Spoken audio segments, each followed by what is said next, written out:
God, if you think I personally should burn in hell, they always say, well, that's not up to me, because they know that's some evil crap. Like, they know that.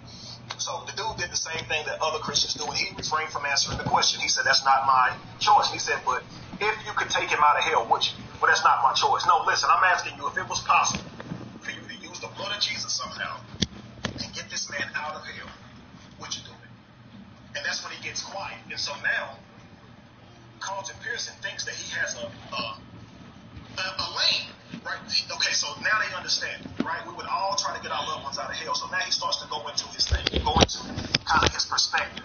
And so he says, if we would do this, if we would go all out to get our loved ones out of hell, does that mean that we are more patient and more loving and more forgiving than God? That question right there is what brought that pastor's cognitive dissonance and his ego out of him. Because that's when he said out loud, yeah, I'm glad my daddy burning in hell. That's when all of this came out.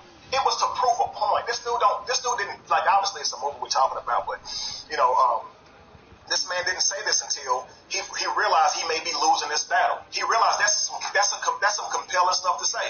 So now, because this one man says, I'm glad my daddy is in hell, does that mean now everybody else thinks that? Because the question was for everybody. If we could do this, what would we do? The pastor didn't answer the question, so he's asking the people now. If we would get our loved one out of hell, does that mean that we're more loving and forgiving than God? That question's for everybody. And all of a sudden, here's the preacher. He didn't let the man say another word. You come in here, you are preaching heresy. You are a hypocrite, and you are not going to be teaching this in our churches. Our churches will not have it. I'm glad my daddy's in hell. I'm glad he's in there. Like, all this stuff is like, none of this has anything to do with what the literature that Carlton's talking about. If the man really cared, he would say, okay, stop with the questionnaire and prove your literature, dude. You're not here to ask me questions on who deserves to be in hell. That's irrelevant right now. Read your Bible and prove your case. That was the question. That's like when people come to me and say, I want to prove God is real. Somebody says to me, Kevin, God is real. You may not have any evidence for him, but trust me, I have evidence. I said 2 words. Prove it. No. He said, who created you? I said, I didn't say ask me random questions. No. I said, prove it, dude. You don't get to ask me a question. And see, he asked that question about who created you, all you have to do is tell him. Shit, your mama did. And your daddy did. And say that means that your and the divine creator of it all inside of your mama did. It is what it is. No, and when that thing, when he agreed to go there, I was thinking that when I was watching the movie, like, that's a mistake. That's a mistake. And a lot of us make that mistake. We feel like we need to convince He others validated that they are walking in darkness, that they sleep or that. All I want you to do is know the truth for you. To know the truth. Period.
Which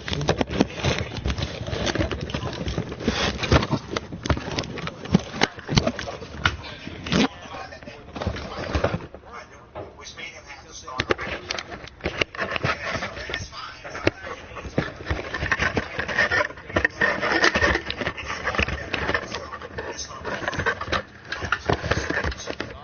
But when that minister said, look back like that,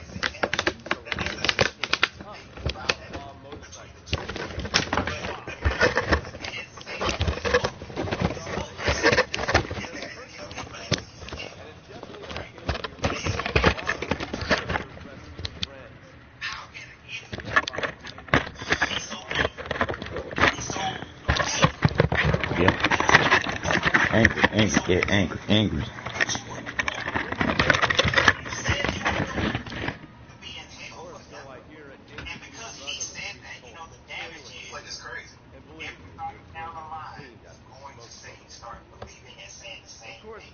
everybody down the line, the last person in some little church, in some podunk town, Pentecostal, who follow or A&B, whatever they were, are going to now follow that line of thinking and saying, I was feeling bad that my mama or my grandma or my uncle or my brother is in hell. And I was feeling bad for them, but Bishop Ellis being my leader, and it's been passed down that we're supposed to feel that. I'm glad they in hell because they deserve it.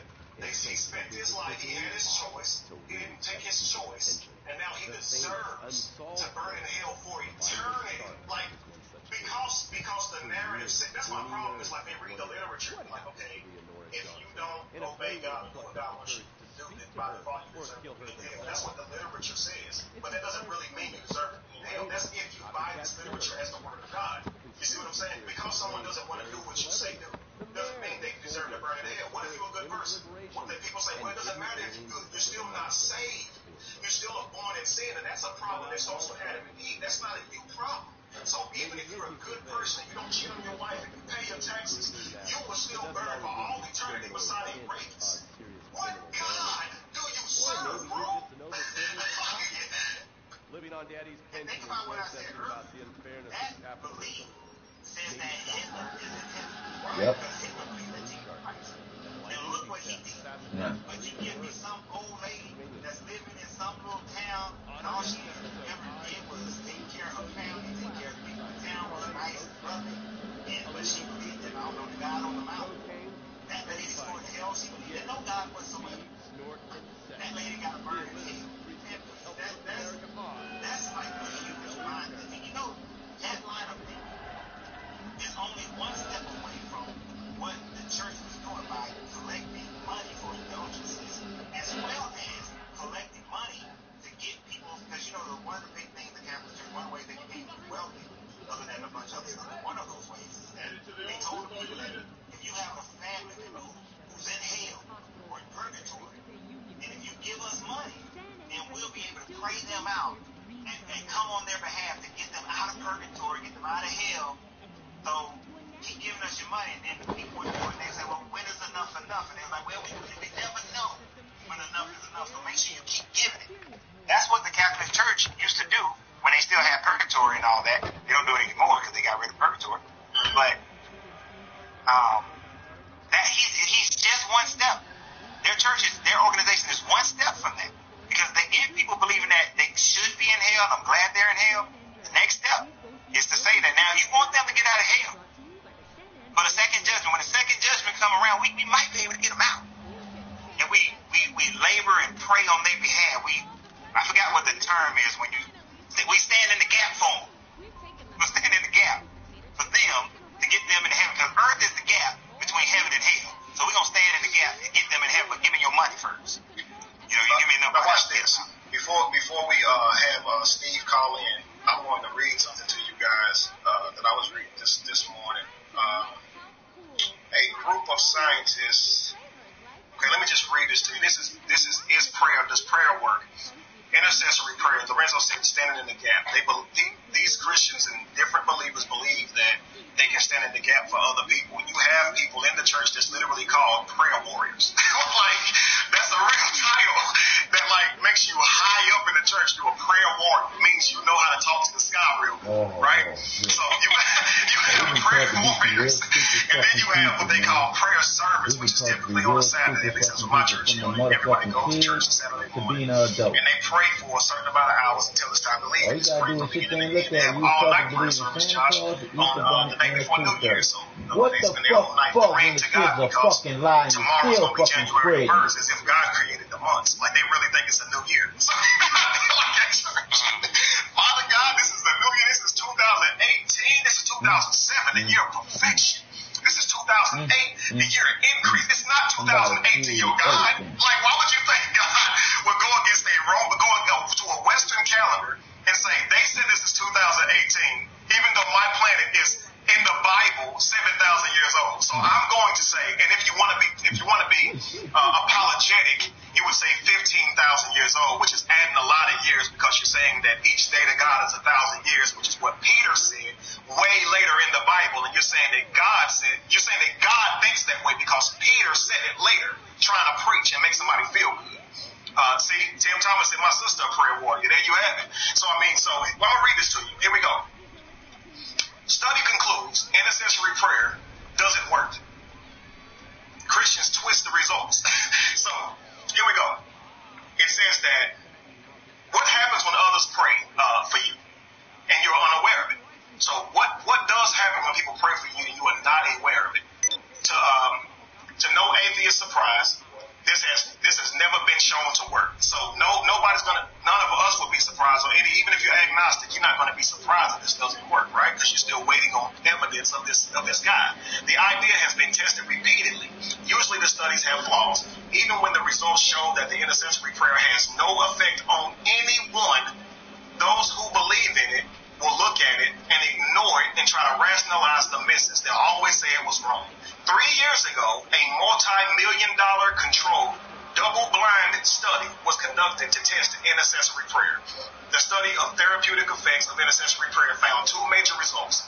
Intercessory prayer had no effect on recovering from surgery without complications.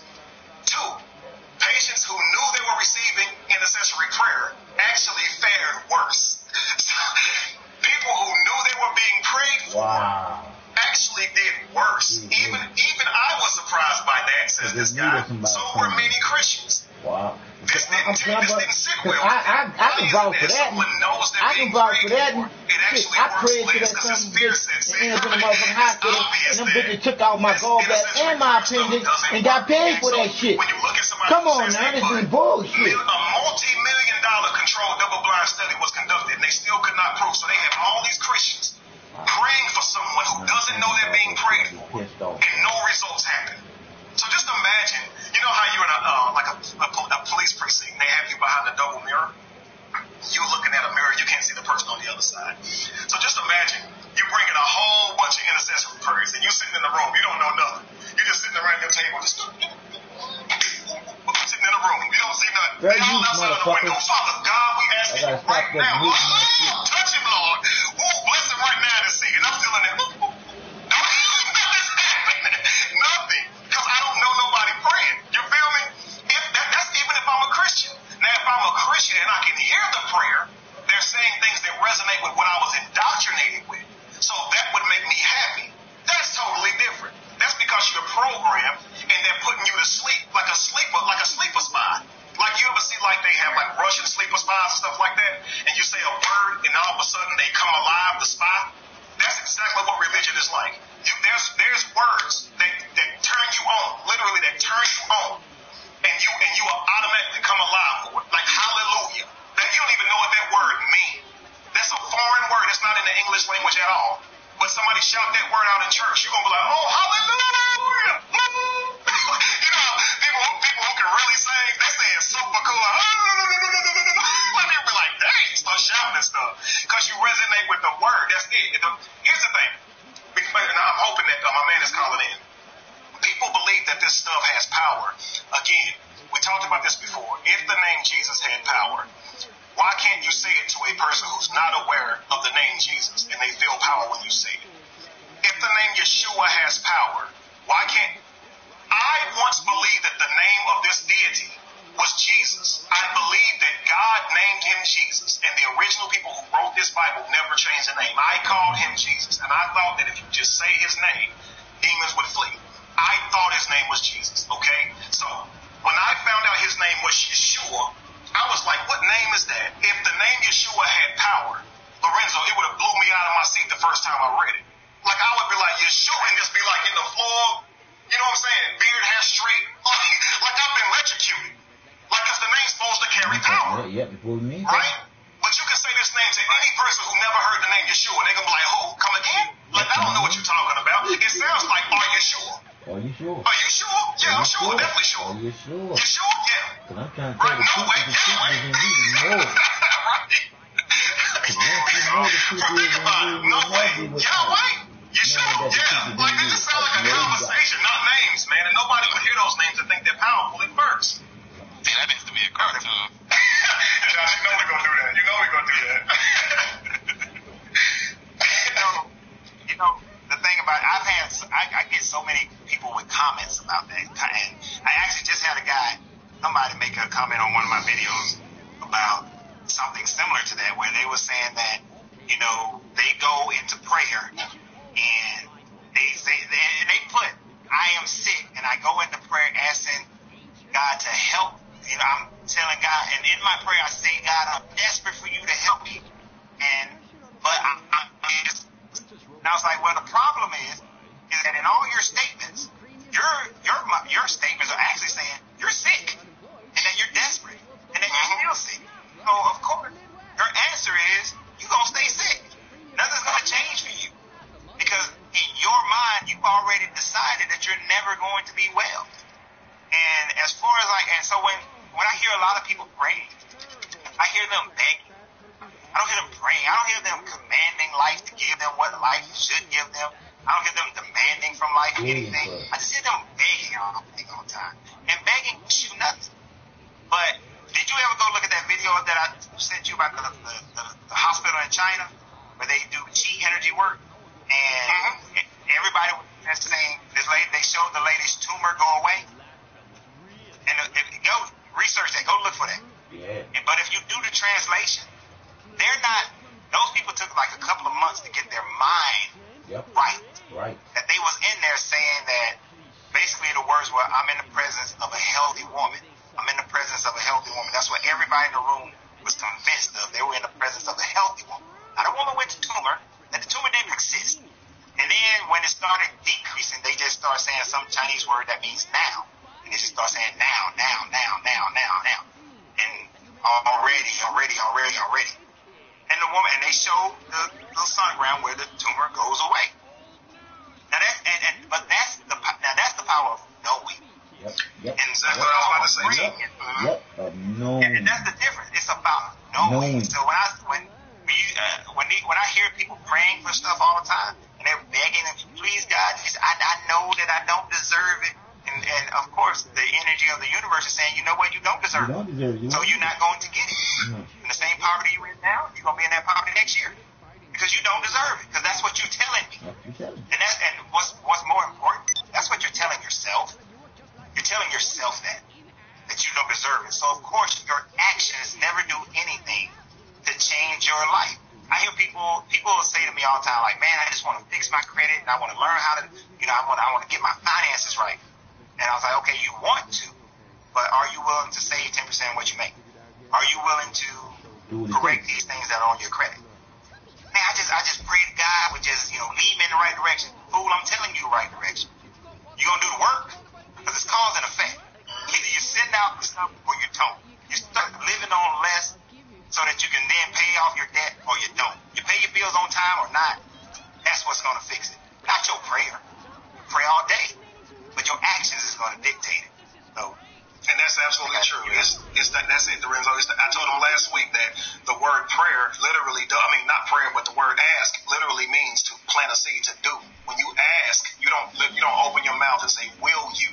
You actually do. So when you asked for a harvest, it's because you planted a seed. How can you ask for a harvest of corn and you ain't planting no seed? Like, that's stupid. We know the universe or the earth don't work like that.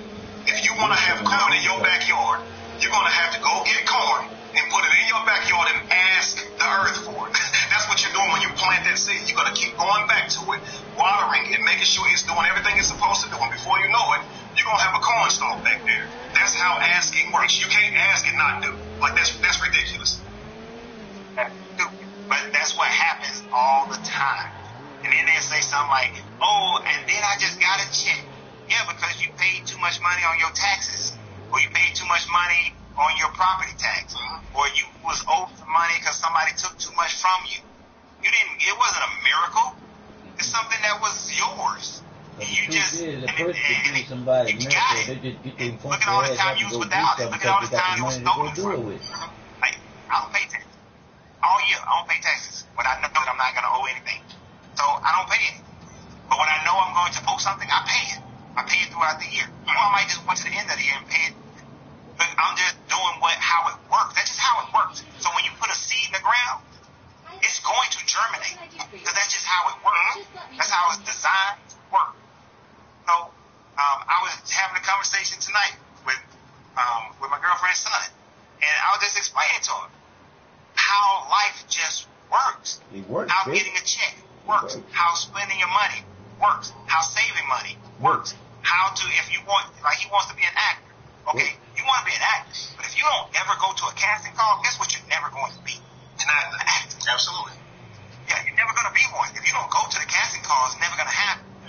If you don't go to audition, it's never going to happen. You don't go to an audition, it's never going to happen. You got to go and do it in order for it to happen, in order to be around the people, in order to have the opportunity. And too many people don't want to move themselves to go get and be ready for the opportunity to get whatever it is they demand from life. And see, when I meditate, I don't meditate. I know you use the word ask, and I understand what you're saying, but I demand. This is what it's going to be, and this is what it is, and I don't want to hear nothing. And mainly I'm talking to the parts of my brain that want to have some doubt, and I tell that part of my brain, look at, I don't care what you ain't not trying to think about, but you're going to be 230 pounds with 16% body fat by the time we get to the end of December. That's what I'm telling you, dude. And get over it, get your butt to the gym, and eat right. Plain and simple. Right, absolutely. That's how it works. In the same way, I demanded that I lost the weight I lost. I was 252 pounds, 257 pounds, something like that. I weigh 190 now. I mean, and they didn't have it because I just wanted it. I wanted to lose weight for a long time, believe me. So it wasn't until I took control over my life and said, I'm going to go vegan, and then I changed my life. I made myself lose the weight. Like, you know what I mean? Now, I didn't have to sit here and meditate on it and be like, burn calories, Kevin. By me changing my lifestyle and what I was putting into my body automatically responded. This is how amazing you are. Someone says the power's already within. My body was never creating its own fat in terms of I'm just going to get fat on my own. My body was getting fat because of what I was putting in my body. As I don't have any type of disease in that area that would cause me thyroid problems in that area, of course, that would cause me to gain weight. Some people do, but I didn't have that problem. So my weight, of course, was associated with how I ate, my diet. Thank you very much, Robert, for the donation.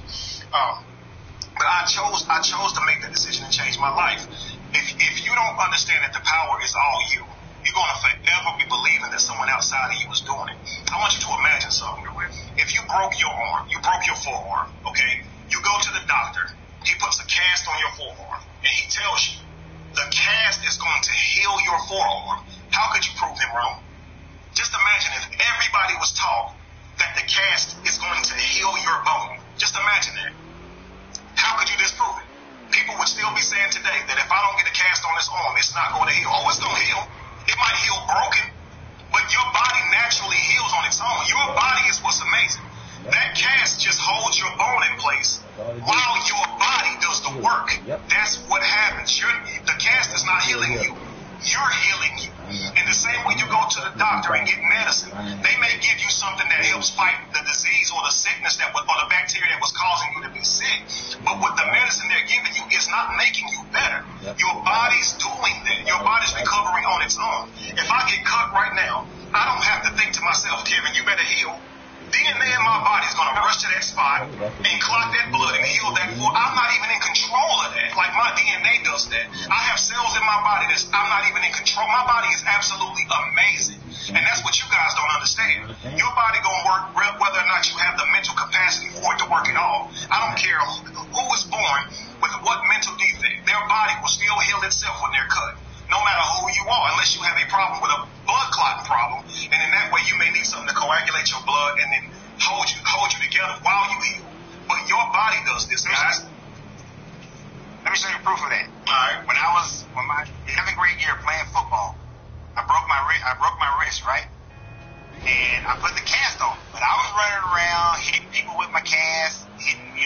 football players with my cast and all that kind of stuff. I did that too. So, my arm healed, but you see how far down that wrist goes? Mm-hmm. That's as far down this other one goes. It won't bend the same way. I can't get them to be in the same way. It healed, it just healed wrong. Mm-hmm. It healed in this stuck state where it doesn't fluctuate. Like, I can't get down and put my hands flat on the ground and push up. I'm the same way. I have to do push-ups. I can't straighten this finger out. So, like, same thing. That's the dude, the cast. Yeah, the cast was there to keep it in place. But I had to, and so it still healed. It still did what it was going to do. You know, my body still saying, okay, if you want to keep doing this and disrupting the flow of it, bro, we just gonna heal at different points however we can. And if I hit it against something, it still hurts like a big dog. But you're absolutely right. That's why I look at nature and I look at the universe and how it just works no matter what. It doesn't matter what you do. Like, people will say stuff like, oh, you know, God is an on-time God or that sort of thing. No. It has nothing to do with anything like that. It is all cause and effect. It is all cause and effect. If something happens to you today, it ain't got nothing to do with your prayer. It got something to do with whatever caused it earlier to be in motion to get there to you. If I was working with these people, and they got this check from a car company because they had paid too many payments, right? And they got the check. They got the check like in December, and it was like, oh, see, God is an on-time God because I was needing some money, and I got the check from the car dealership and that sort of thing, and they was like, see, God is on time, right? Because this ain't tax money, because I didn't get it in April. It ain't tax money.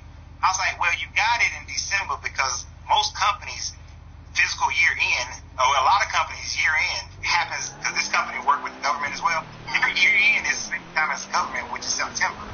So, of course, when they finished their books and did all their reconciliations in August through September, they saw the discrepancy. They fixed it in their books so that when they start their new year, in September, and start their new year October 1st, then your check was on the way because of that. It ain't got nothing to do with your prayer.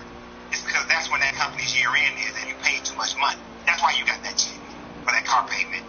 But, so it's this mentality is what they got to escape. What people got to escape. It's just cause and effect. Everything has a cause. There's nothing that happens without a cause. Right. It's healing. And it's a simple fact.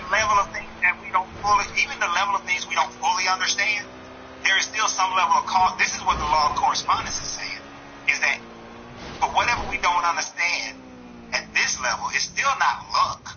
It's still not the Spirit of God moving. It's just things happening at levels of consciousness that we just don't understand yet. And it's just, that's as simple as it is. You just don't get it.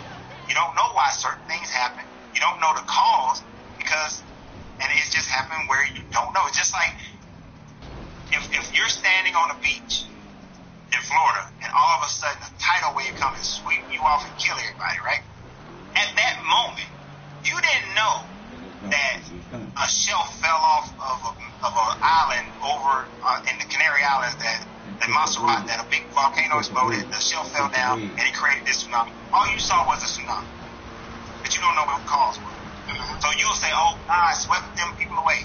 No, you just don't know what it was.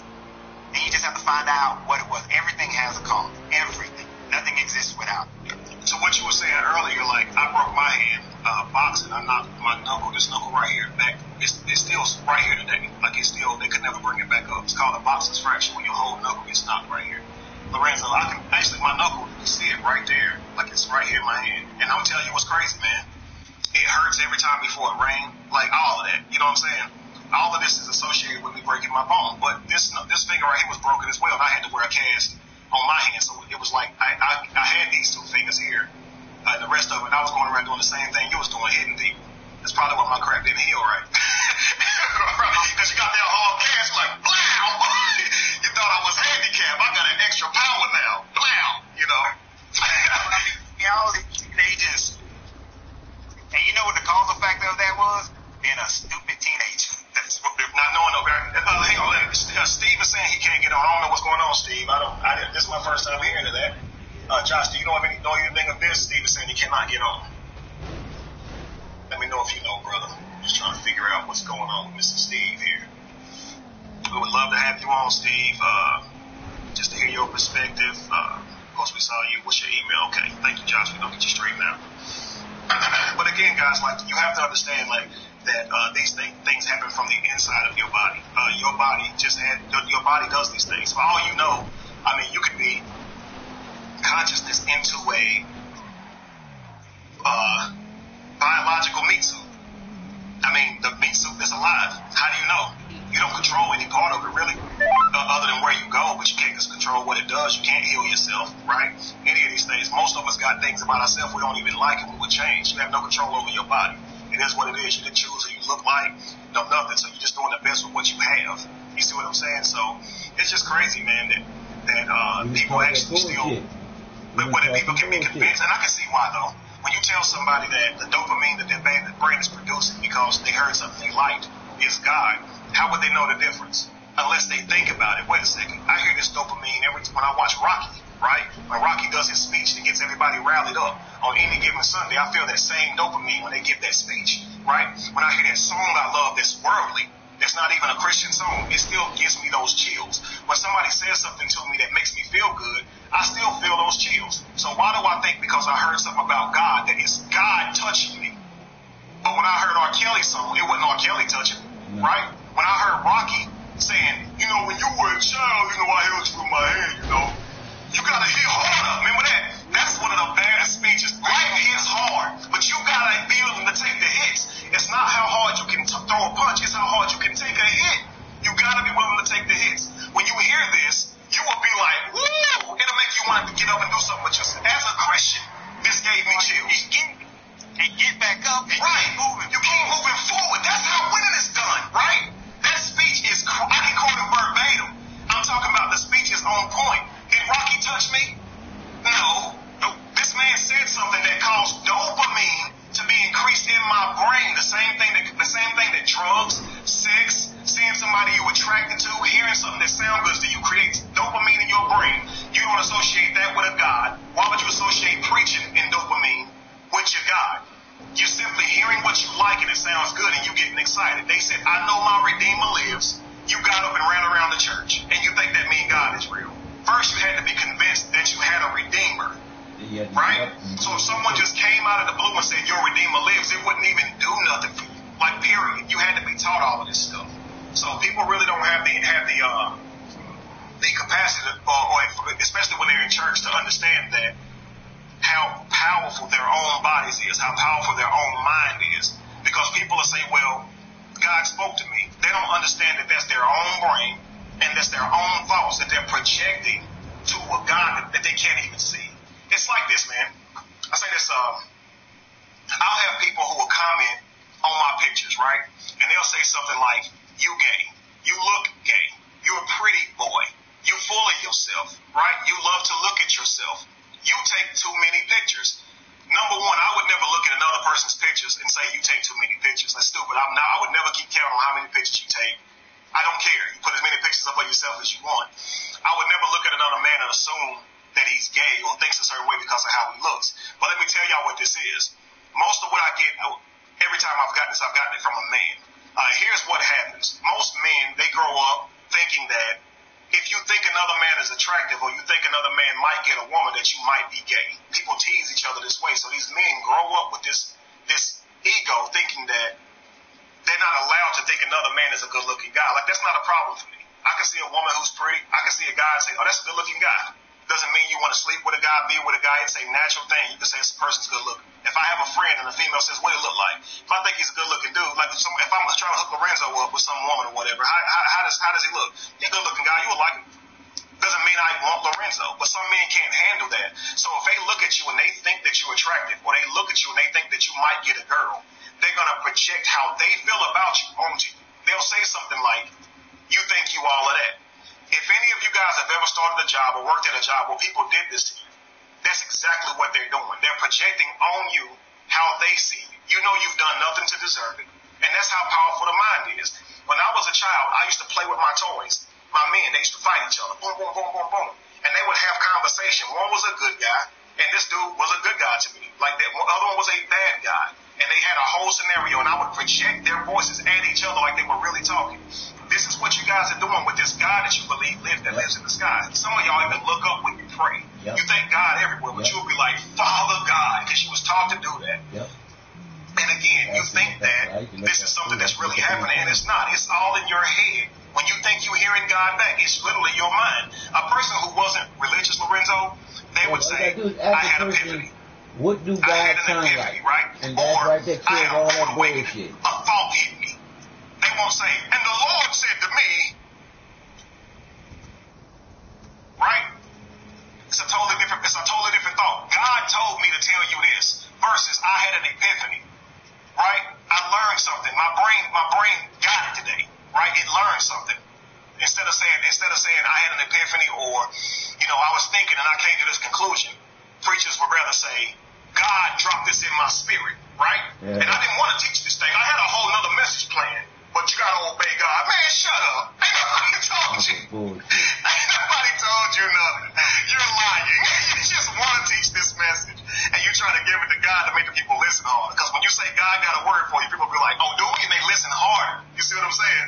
Like all this is a tool to get you to listen, to really sit there and get excited about what they're saying. Knowing they about to tell you the same stuff they told you last week. Again, pastor, he preaches on the past. That's all they do. They're not giving you any new information as far as what to do with your actual life. Even if you go to them with a real problem, they're going to give you a story from the past and tell you how David handled it, right? A pastor, just remember it that way. He's called a pastor, which means all he do is teach you the past. You're the oar. Remember, I taught you guys, oar is a tool that's used to paddle in water. Row your boat. You are the oar. Okay? Understand, a docked oar is called a docked oar because he docks your oar. This is cryptic language. This is etymology at its finest. If you don't believe me, look it up. Okay? So when you're dealing with a past oar, he teaches oars about the past. Literally, that's you rowing your boat to the same church and you realize you ain't getting nowhere. The same, you've been coming here in the same message, you ain't got farther in your life. It's crazy, man. Thank you very much, Erwin. So, just think about that. Next time you think about that name, pastor, all they do is talk about the past. That's it. That's all they can do. Exactly. And over and over again. And most of the time, when they're coming up and they're saying that, because here, this is me. A lot of the videos I made, something happened. I saw something on TV. I'm studying something. I'm listening to something on the radio, and it reminds me of something that's going on, or this might be something that's going on in my life. And I'm like, God, I'm just having moments of brilliance, as I like to call them.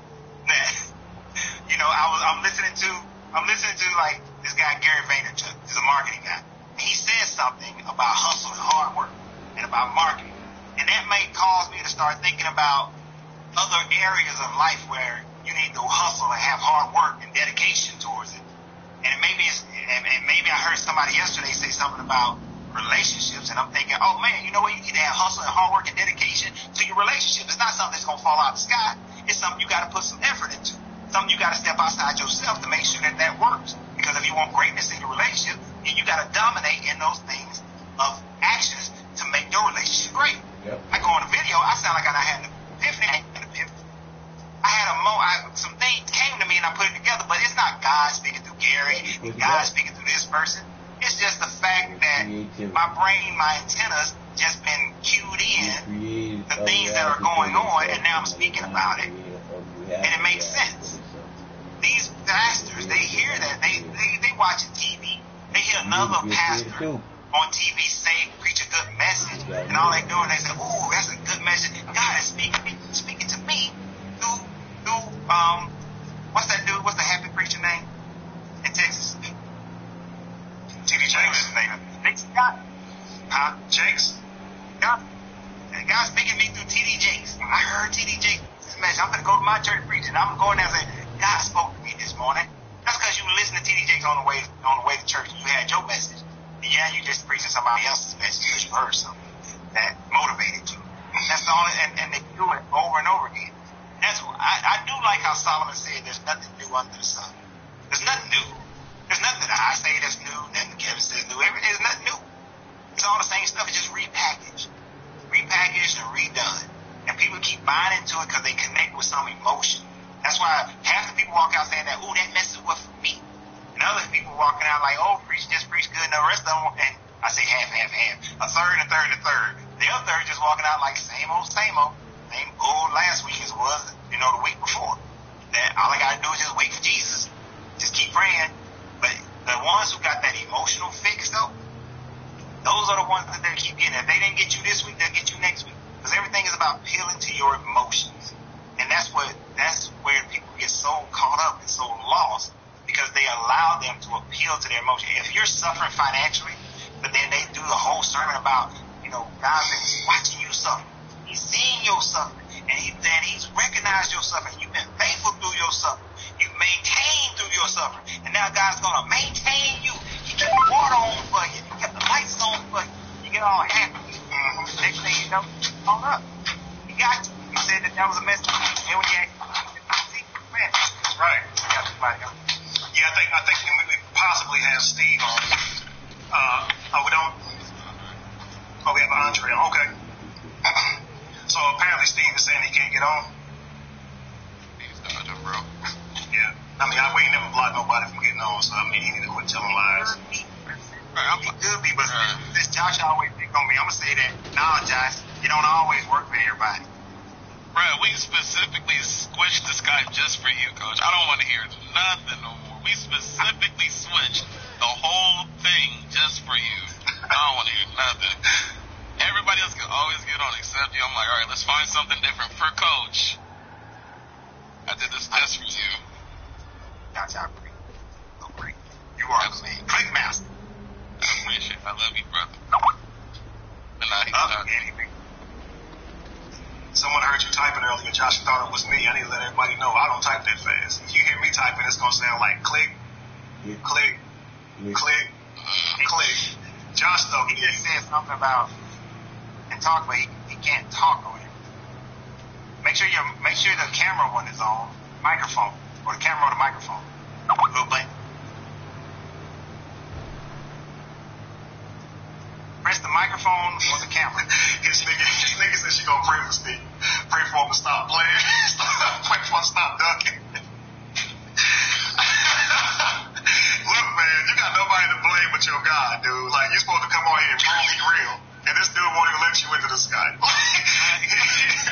Wow. Yeah, that's right. Anytime we had technical issues, they were like, see, God is shutting them down. Yeah.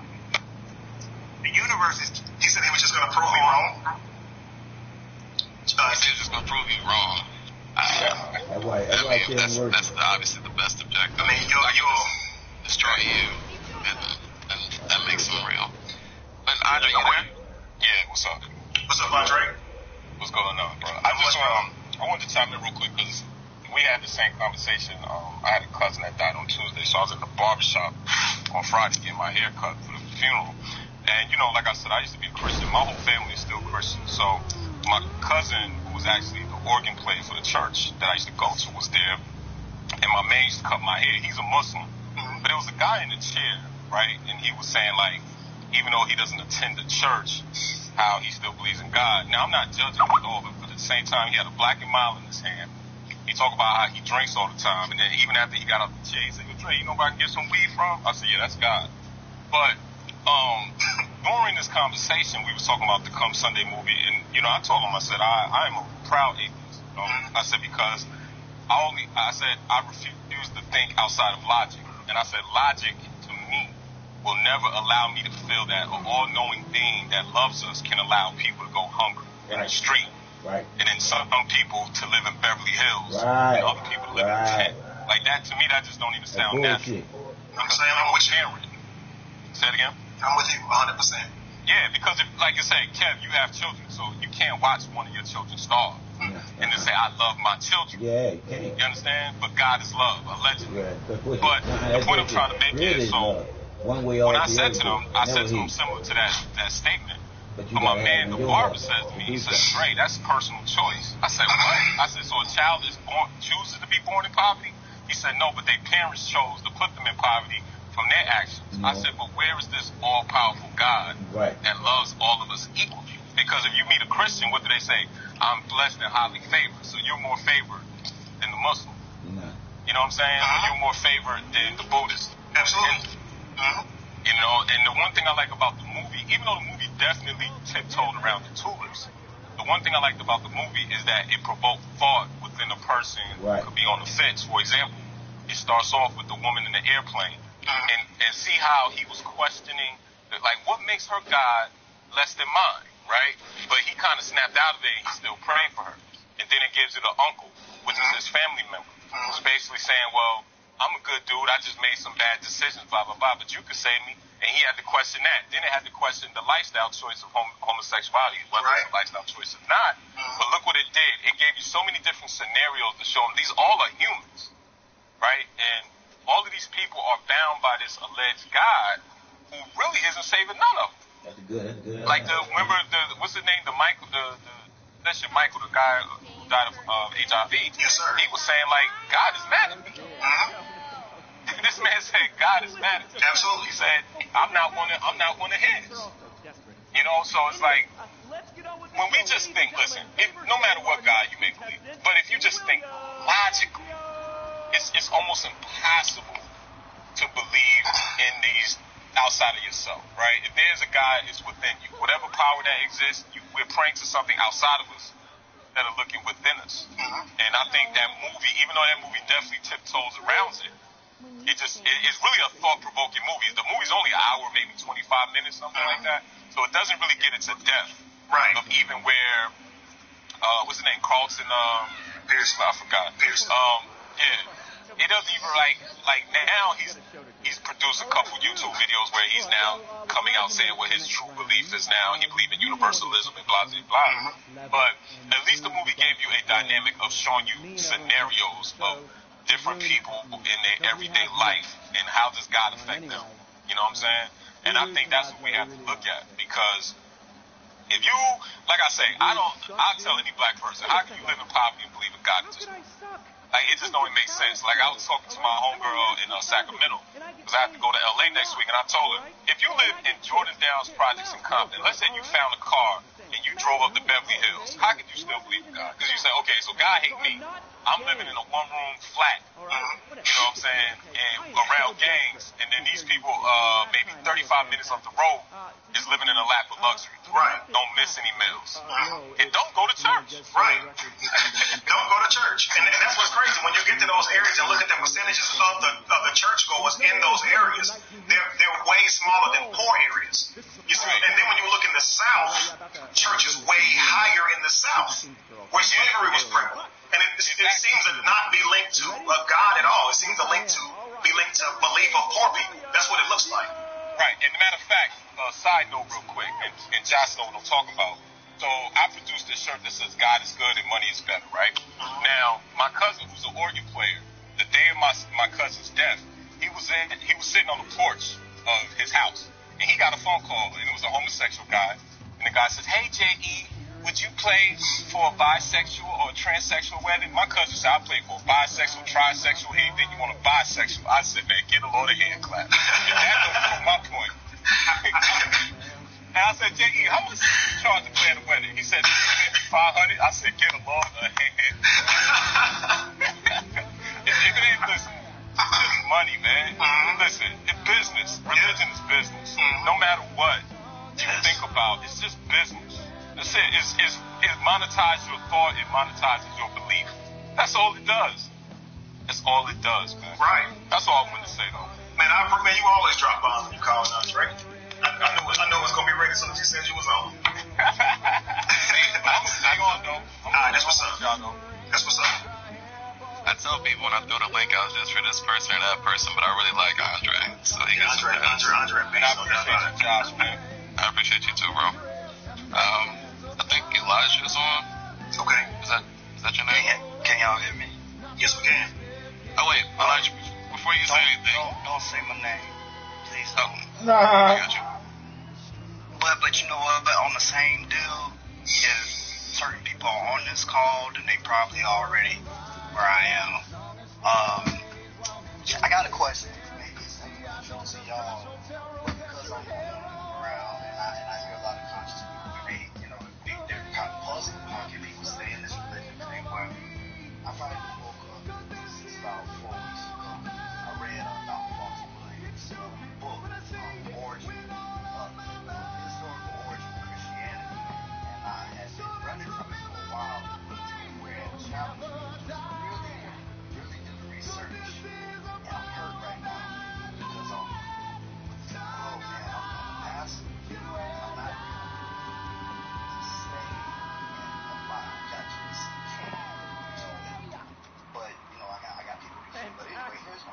question. Let's take a break before we hear from the judges and find out if that was fame or shame. Nobody can answer this, and it came from I was watching. I don't even want to say that because depending on who's there. But I was watching a movie with a friend. Here's what we know. Here's a fact. That there are people at whatever point in time after the so-called resurrection that had no knowledge whatsoever, none of a Jesus, none, and they are dead. Okay, now here's the thing. You have to meet them. I would have said us, but them. You have to meet them on their grounds. Here's the grounds. The Bible says that this God is not willing that any should perish. And in the same breath, you cannot go to heaven without sweet beans and bacon, that's good. Welcome back. Sorry, I was just finishing a refreshing lager. The official beer of fame or shame. That nobody, I have not met anybody, the scholars I've been on YouTube, I'm looking for the guys with the PhDs to answer, and they make up some bull crap stuff about, God will judge you within the knowledge that you have. No, that ain't what it says. Let's take a minute for the by the troops way, and for disabled people and it's made by men, so it's gonna have flaws, and right? for ugly people. They suffer the most Thanks, of all. friends. I saw And your speaking video of on ugly people, Facebook, is and I William went a and looked pimple up on the America's trivia. ass or a charming gnome in its garden? Fame. Man, for real, y'all don't even understand. Anita. I'm sick. I know y'all, bro. I know y'all, bro. I know y'all. I was too, bro. So, shame. I'm just saying that Which question, is I a think it goes a little shame. further than It the just, movie because it they just have wasn't to there for acknowledge me. that these people, the That's gotta be Zulus, pretty all those heartbreaking, people, buddy. they You're didn't not out of the even know running who yet. Christ Imran. was, man. And I they just love the did. exciting variety of But the toppings same God, available you're at telling me he's not willing that any should perish, and then the same God's going to tell me, but Jesus Christ is the only way. Well, how am I going to get there if I never heard of him? Absolutely. Nobody Boy. who can answer that. Let's talk to the big chief and hear from And him. if you really think about it, man, what would you do even if you did get there? If you spent your entire life, man, you are worshiping so Christ, ugly. and you get up there and see Jesus, Ugly. you're not even going to know what Even to do. Laszlo would Like, turn how out are you the going to light. worship somebody Sing and you like don't even this know for him? an Like, just think awful about it. Like, loss if or a you curse. died and went to heaven and saw Krishna, what you going to say to this man? What you going to thank him for? You don't know nothing about this man. One So guy you would be calls you completely, talented, like, ugly, out and of a the waste loop of in space terms of on even how to national worship this. television. Like, this And man you would have to introduce cry. himself, tell you everything about himself. Like, you're going to have to give you a whole new book to read just so you can learn him. And this is the people who say, well, everybody will go to heaven. Well, what they going to do when they get up there? Most of these people, if you're dealing with Christians and if you take every other religion and atheist, agnostic together, they would outnumber Christians as a whole. Most people in heaven wouldn't even know who this Jesus or God was and what he was. You see what I'm saying? I mean, this is just the idea itself is, it's like to try to clean up Somebody do something controversial. Some of the information, and of course, these apologists and preachers, when they don't have the answer to something, they completely just skip over. And this is why, even as a preacher, you can say it for yourself. We don't, even as a preacher for myself, we don't just hide from it. We stay away from it until it's revealed. That's our thought. God, until you reveal this to me, I'm not going to touch it. That's the thought in your mind, right? If I don't understand something, why would God wait to reveal something? Just think about it. I'm reading the literature now to try to get people to understand it, but you're not going to reveal it to me. Like, why would you hide literature from me? You see what I'm saying? So even the whole thought of it's really what you mean is I don't understand it, but you misapply it to say it hasn't been revealed. You see what I'm saying?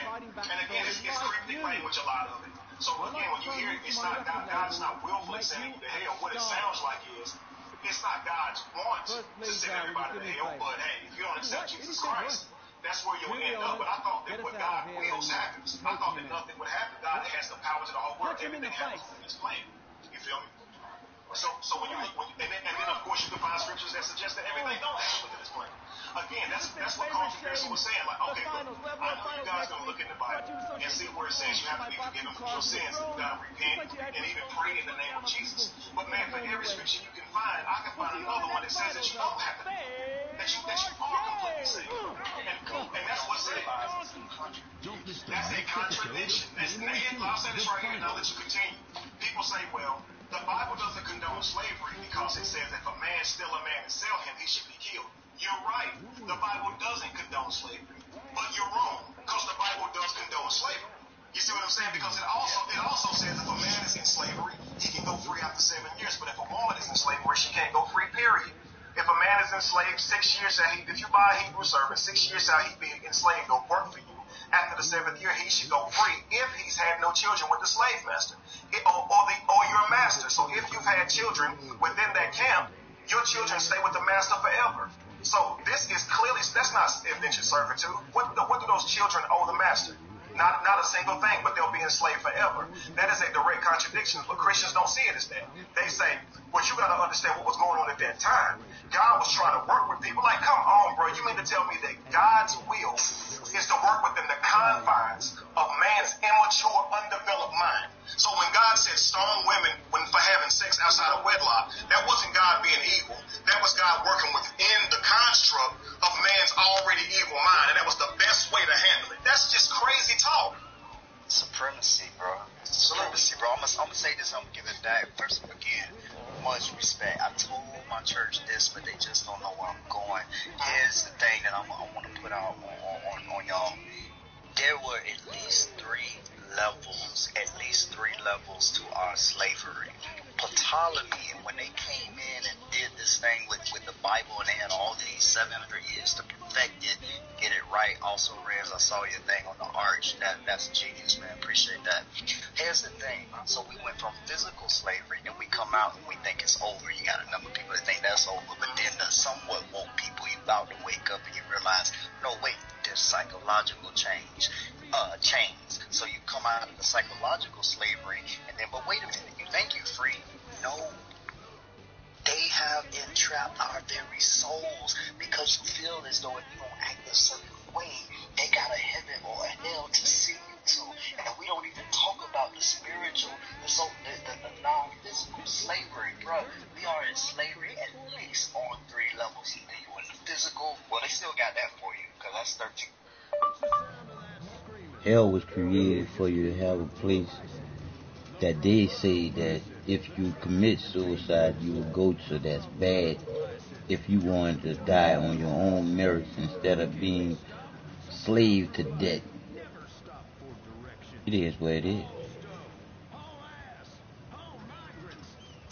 Just prohibitions on the slavery. But then you get the psychological, so you wake up just a little bit.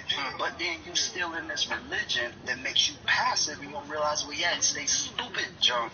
Like this nation was founded on Christianity. I've been ripping that apart in my church and showing them this is straight up pagan. This is straight up. I'm just trying to show the contradictions, but I'm gonna let y'all have it, man. Y'all just. Can I say something to Pastor real quick? Yes, sir. Yeah, I just want to say this, like, your story is similar to mine, right? When I was a little kid, I had a grandfather in North Carolina who was a pastor, right? And he used to have this huge study. Now, I have a real good, I have a photographic memory, so I used to always, when I used to go down and visit him, I used to always see him reading. So one day, I seen him read, and I seen a look on his face, and he said, "Come here, boy." And I said, "All right, what's going on?" He says, "What do you do when you study to a point where you realize all you study is a lie?" He says, "Do I send my congregation home, or do I continue to sell them the hope that they rely on to get through the week?" You understand where I'm coming from? And I tell you that to say this. Sometimes the gift is the curse, but the gift also has to be the maturity to walk your people or walk your congregation. Like, I would tell you like this, my personal thing I would have done, it's like next Sunday or any Sunday, say, listen, y'all, let's have a conversation like this. Do we need a book to understand not to steal from your brother, not to sleep with your brother's wife, not to kill your brother? If we don't, then why don't we practice first being good people before we practice being good Christians? Right. And if you get them into that mindset, right, then you can kind of slowly, because you know how many more people are bound to the book, just to the book of the thought, the process of the book, right? It's the whole term the Bible says, right? Yep. But they never ever say, well, it doesn't, like me, if I see a homeless man, I'm not going to go kick him because it don't feel right. Right. You understand where I'm coming from? So sometimes we have to be able to first take one shackle off, let him heal from that. Take another shackle off, let him heal from that. You understand where I'm coming from? Right. And that's it. Like the heart. Listen, I'm sure Kevin I'm sure Renz, Josh. I was just at a funeral, all Christians, right? I had to sit there and and you know what I did? I just listened to every verse that was read, and I broke it down in my mind. Okay, I know what that's talking about. Okay, I know what that's talking about. That's it. Because at the end of the day, your journey will never be the same as Kev or mine or whoever had to leave that doctrine, right? And like I think Kev made a post, I think last week, talking about how lonely he was feeling. Man, I was listening. I don't know. Hey, Kev, when did you first step out of it? What, 2014? Something like that? Yeah, like 2014, yep. Me, I can tell you right now, it was when I had my daughter, right? So it was February the 1st, 2013, when I realized my wife was up to no good, right? And from that day, I swear, it was like 2 weeks I didn't sleep. I just studied. I studied languages. I studied origins. Like how you read Dr. Walter Williams' book. I read that. I read all of that stuff, right? And then I was lonely. I used to sit out in my place in Brooklyn and look out the window all night long. Just look out the window. I felt lonely because when you leave that shit, you understand you are by yourself. Yep. You know what I'm saying? Yep, and that's the song I want to tell you, man. Listen, it's a slow walk. You know what I'm saying? It's a slow walk. And when you understand that, That do hurt too. Listen, trust me, I know it hurts because I come from the whole lineage of that. The best thing I can tell you is to slow walk it, and especially the people, because think about this. If you know how you feel, just imagine the congregation, right? Yeah. Just imagine the people that's looking towards you for guidance, right? So don't, you have to really sugar feed them that, because always remember, the sweet lie always tastes better than the bitter truth. You know what I'm saying? That's all I'm going to tell you. Thanks, bro. Appreciate you. I was thinking exactly the same thing that Andre was thinking. The only thing I would add to it is, since you've started teaching your son the trivia, is to, before you start dropping the contradictions and that sort of things to them, before you teach, or in the beginning, like right now, teach them the trivia. If you teach them the trivia, then the truth is the truth, and you're being set free. I know it's gonna hurt. What happens is they start to think they've come to these realizations themselves. Because in truth, they will. You would just guide them into coming into it themselves. And if they come into it themselves, then yes, it's still painful, but at least it's something. You didn't force it on them. You didn't push it on them. You just showed them.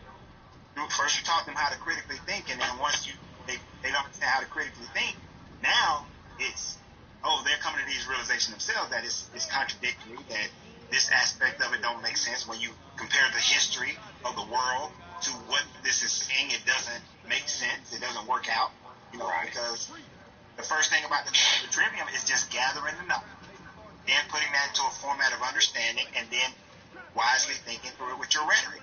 And that will help them to move out of it just as much as it's helping you. So I would add the trivia to it. Yeah.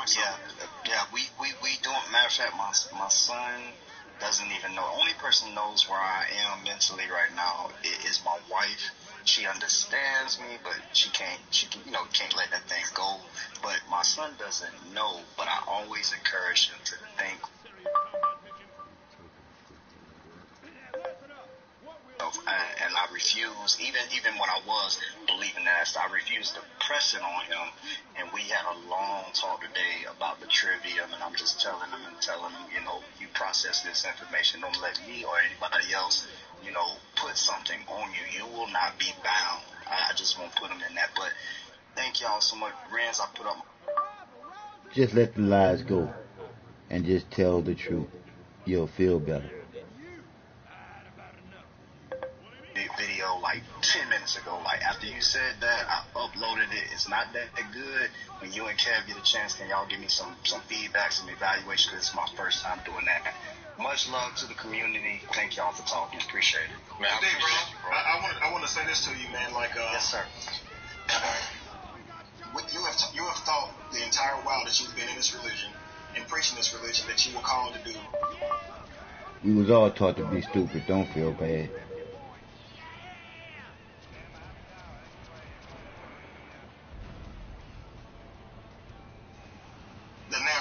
right? That this road would be hard, right? This is what we're taught as Christians, right? And you accepted it willfully, knowing that this road would be hard, right? Yeah, exactly. So what I'm saying is, you have an opportunity. We was all taught. A massive array of armaments, cartons of cigarettes to trade with roadside wanderers. The Apocalypse Kit contains birth control, so you don't create any more mouths to feed. Pornography, water purifier, so you can drink your own urine. That. You see what I'm saying? And I know this. I know it hurts. I can hear it. And I was worse. I mean, obviously this is not you just now finding out, but if you would have heard me, man, it was over, bro. I couldn't stop crying. It was just a scream, kind of. So like, I know what you feel like, but I want to tell you this, man. Like, it's really I look. Here's the bright side. You actually fulfilled the allegory. This story of this person, Jesus, okay, was supposed to be enlightened, who said things that disagreed with God. Where God said stone people, he was saying don't. This man was thinking on a different level in the literature. Christ was crucified on Golgotha, right? Mm-hmm. Golgotha means place of the skull. Yeah. Right? Place of the cranium. This is where your third eye is, or your intelligence is. Basically, whenever your intelligence or your kundalini energy rises to your skull, you will be enlightened. And when you start speaking the truth, it is there that you will be crucified. Because people are not going to like what you say. And what happened with the story of Jesus? People didn't like what he was saying, right? And it was the preachers. It was the very preachers that was teaching this literature. Remember the incident where the preacher was saying, "Hey Jesus, these people just eating their food. They ain't even washing their hands. You're supposed to wash your hands like this, and this, just to eat." They was creating ridiculous rules. They had a chair they would sit in, so to speak, called the Moses chair, where they was rewriting their own commandments, telling people to do extra stuff. So when they tried to run this by Jesus, Jesus says, "Listen, everybody, I want everybody's attention. Whatever you eat, just pray over it." That was not what they wanted to hear. They wanted to hear you got to do your hands, wash your hands, and throw salt over your shoulders just to eat. That's what they wanted to hear, right? Right. Whenever they wanted to catch Jesus up in a lie or catch Jesus up and prove that he wasn't God, they said, "There's a woman who needs to be stoned. Let's see what you do." And Jesus said, if you have not sinned, cast the first stone." In the Bible, here they are, shocked that this man didn't do it. He's supposed to be the Son of God. And yet he didn't carry out a law that was supposedly given by God. Yeah. You would think the crowd would say, "Wait a second, bro. We have been stoning people for the last so-and-so years. And now you show up telling us not to? Like, you the one, you say you God. You the one told us to do it. So how can you tell us now that we wrong?" Right? This is why they hated this man. This is why they set out to find him and kill him, paid Judas to find him, to expose him, so they could kill this man, because he was disagreeing with their literature or their teachings. You see what I'm saying? And so this is what's going to happen to you. You are going to be crucified. The people who love you are going to be the very people that crucify you, that say he ain't who we thought he was. This is exactly what they judged Jesus, right? Right. And then they crucified him. So in between a murderer and a thief, it just goes to show where they'll put you just for disagreeing with their thoughts. You understand? I have been called a murderer, a thief, gay, and you name it, man. You name it. I have been called it simply because I disagree with what they say. So I have been put on that cross right beside murderers and rapists. The literature is an allegory, and you embodying that. I would actually say to you that this is something that you should be excited about. You reached the pinnacle.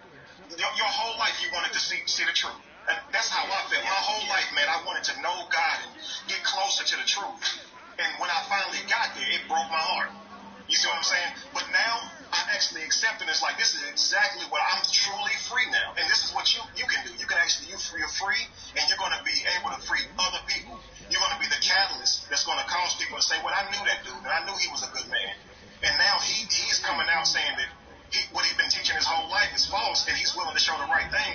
Man, you're going to have people that be mad at you, but you're going to have a lot more people who's going to say, "I'm about to go out there," because they already on this realm, on this side of reality. They already understand the things that you're talking about now.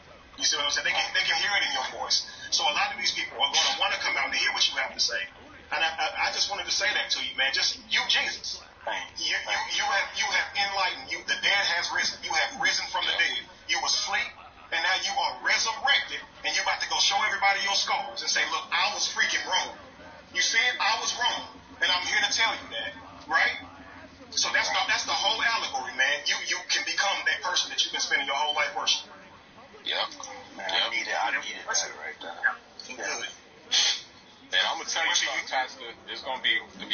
with you, it's only going to be so long that you can pretend, right, that you're preaching. Because, like, the logic in you is always going to take over the fantasy. I'm sure Rance could tell you that. And you see how Kev is very rambunctious in his thoughts, right? Sometimes I watch Kev and Josh videos and I'll be laughing. I was like, that was me about 3 years ago. I used to stand people up. But I realized, like, when the student is ready to learn, the teacher shall appear, right? And what's going to happen with you? What's going to happen with you? You might have people come up to you in your congregation and say, I noticed something different about you. That's when you have the real conversations. Because what's going to happen is like the old adage goes with the two bulls. They said, let's run up and do all these cows. And they said, oh, let's walk up and do one of the cows. No, let's walk up and do all of them. And that's how it is. It's a very soft path, man. See, Kev is a Virgo, and I know a lot about Virgos. If you're a Virgo, correct, Kev? Yes, sir. Right? Right, and Virgos they're teachers, right? My ex was a Virgo. They're teachers. They're great teachers. They're great lawyers, right?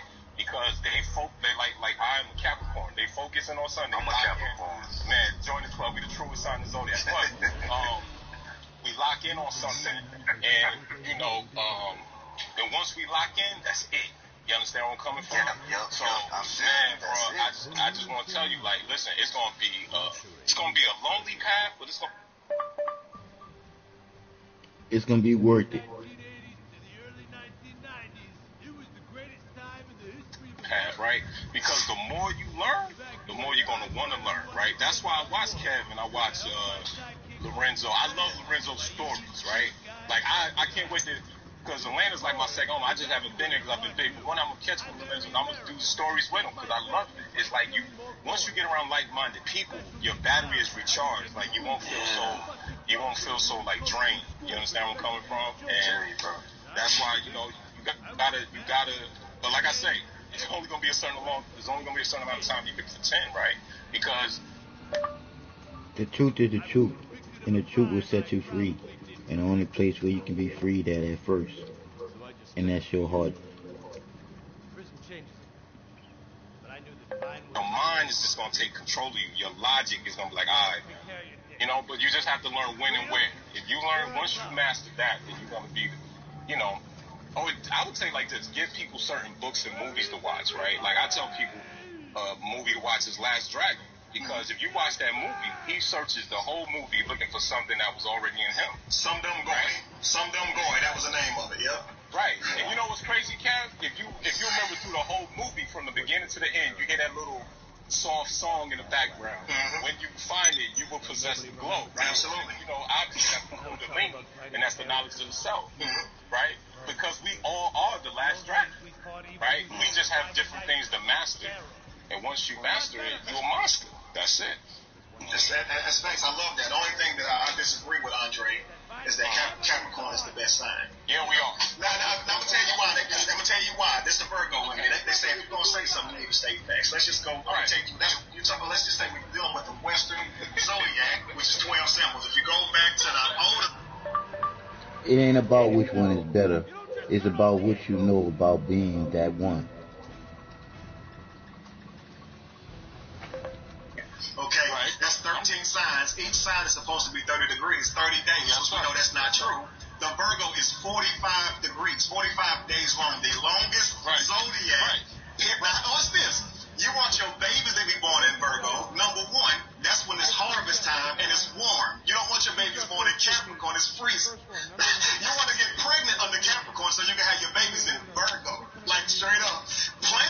You're an earth sign, fire sign. Satan goes to hell under Capricorn. So you plant your seed in the dirt, which is hell, during Capricorn, and during the harvest season, here comes your bread.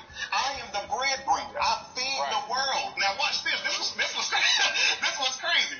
Virgo on the zodiac, on the body chart is your stomach. Now what I do is I learn information, I break it down, and then I redistribute it to people. Now, that's what your stomach does. It breaks your food down into nutrients. And this is why your stomach is associated with Virgo.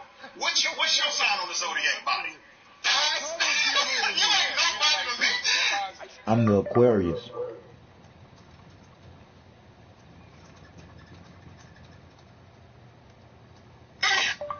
What can you do for I like being in the middle. Give me some tough love for starters. That's what I'm trying to tell you.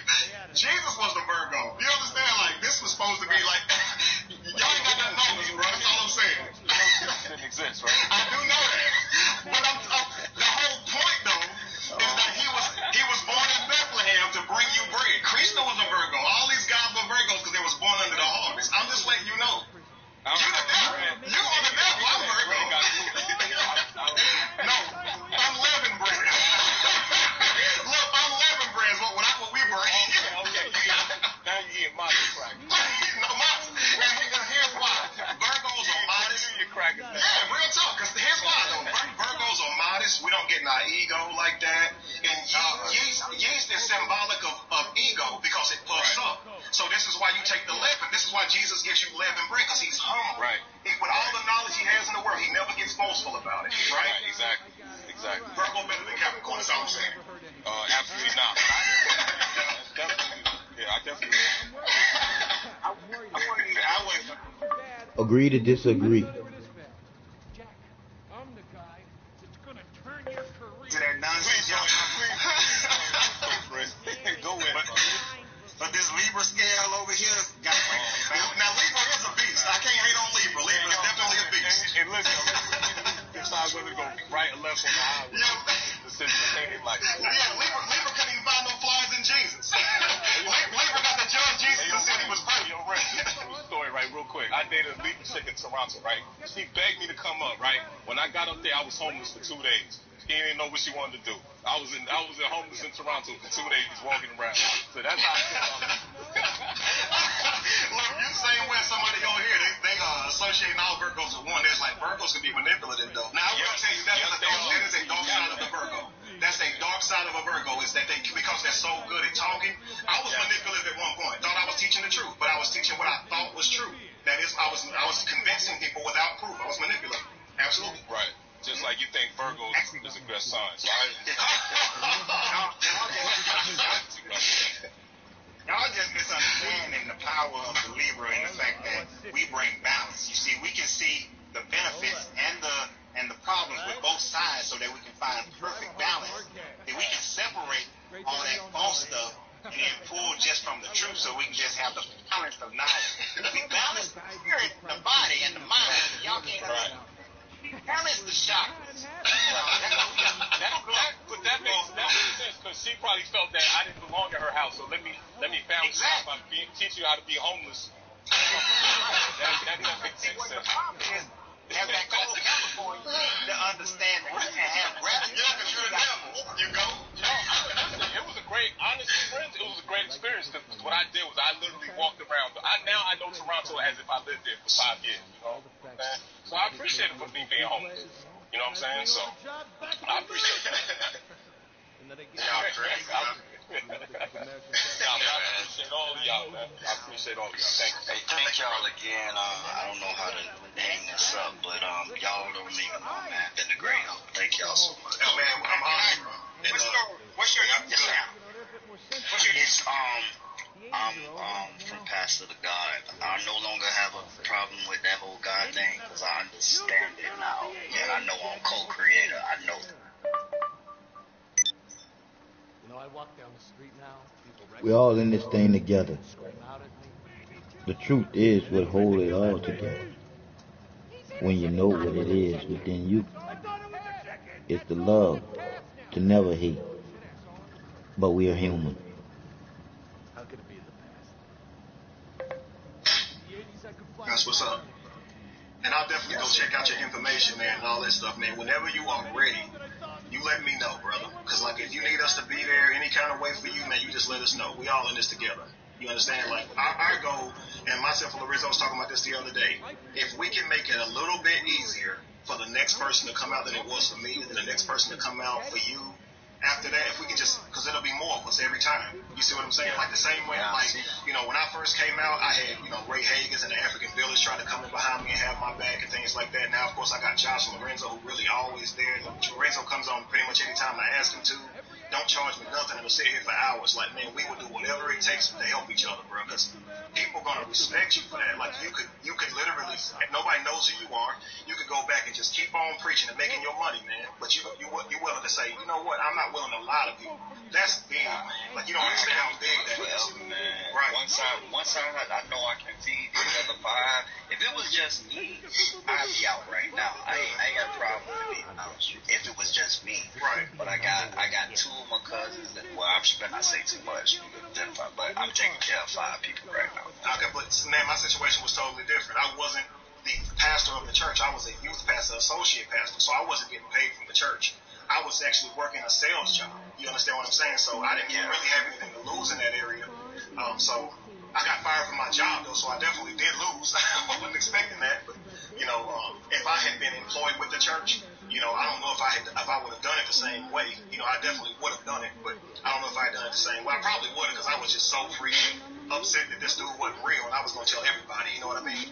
And I look back at it now and be like, man, maybe I shouldn't have done it in the way I did, because the people who went to my church, they literally all cut me off and demonized me. Like, every church in my city, man, was preaching about me, saying, don't even watch the video. It's a demon, and if you watch it, you can be possessed with a demon. Not be convinced to have logic, but you're going to get possessed from watching what I'm saying. You see what I'm saying? To scare people out of even witnessing the information. So, you know how the Bible says a prophet's least respected in his own hometown. It's kind of really, man. That scripture, I guess, came to life for me whenever that happened, because like in your own hometown is where people ain't gonna respect what you're saying. That's just old Kevin. What he know? You see what I'm saying? Right. Can I ask y'all one question? I don't want to take up too much of your time. I got one question. I want to tell y'all my levels. I ran into Hebrew Israelites, and then I started following on the black presence in the Bible, and then when I found that out, that I just was like, wait, they lied to us. Why did they whitewash it? Then I started peeling back another layer, and then I ran into Walter Wood, and I'm like, layer after layer, I ended up here. So what I've been doing is just slowly, but taking the people through the levels I went through slowly, hoping they're gonna arrive where I am now, because I just got finished breaking down how, number one, the token of circumcision, they think them people over there in Israel, real Jews. I don't believe it. You know, those are Khazarians, and so I'm taking them through those same levels, hoping to get them to where I am now. Yeah, but I don't know how y'all feel about that, and you know. No, that's a good way. If it led you to your awakening by going about it, because I think that's what a lot of us forget.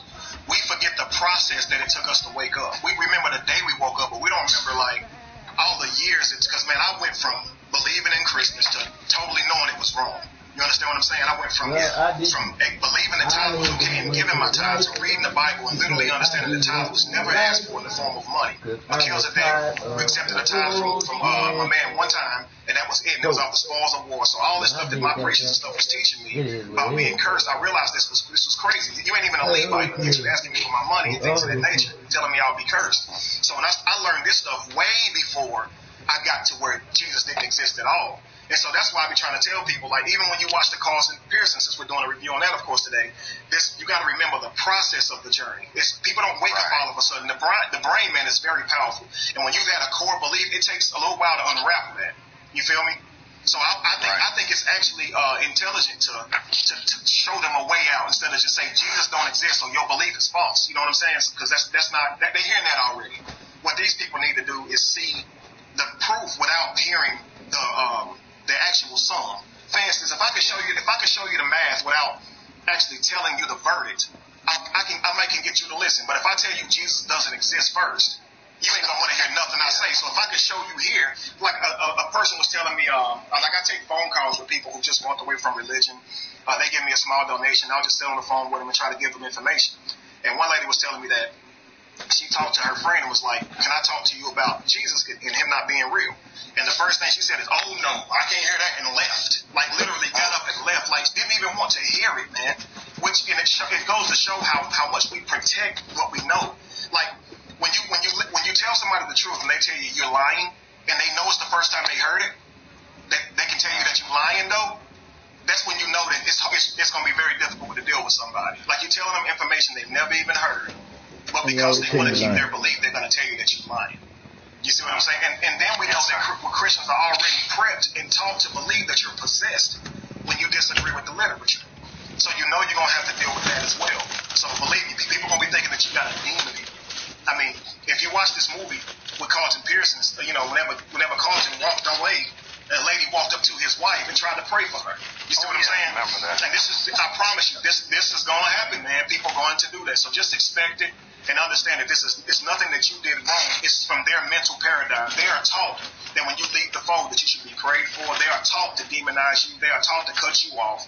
This is what they're taught to do. So don't look at it as personal attacks. Look at it and understand this is part of your new journey, and stuff's going to fall away. If you're losing weight, the pound's going to shut off, right? Right. The ultimate goal is that you get a certain weight. Just look at the people that falling away. It's just unwanted weight. Just let them fall away and just accept what's coming. Walk into your journey. Don't worry about the rest of it. You know what I mean? Yes, sir. Yes, sir. I appreciate you taking the first step on the journey, though. That's powerful to me. Yes, sir. Yes, sir. Indeed.